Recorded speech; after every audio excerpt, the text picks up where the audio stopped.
In this video, I'm going to show you how to connect QuickBooks to Excel. Now, the first thing you want to do, you want to open up your Excel, and then you want to go to the Home ribbon up here and click on Add-ins. Here, you want to search for Sync.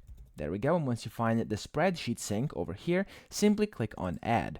Now, what this does is basically it's going to add your spreadsheet sync up here. As you can see, it already opens up.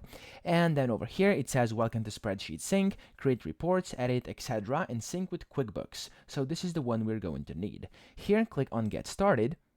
And then once you click on Get Started, as you can see, it's going to ask for your email or user ID of your QuickBooks. So basically, you have to just type that in, and then you want to either remember yourself or not. It's up to you. And then you want to click on Sign In over here.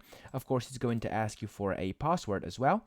And then once you type that in, you can just click on Continue, and it's going to essentially connect your QuickBooks account to your Excel, okay? It's literally that easy, and then you can just start using it to do whatever you want with it. So I hope this video helped you out. If it did, please subscribe to the channel and help me out as well.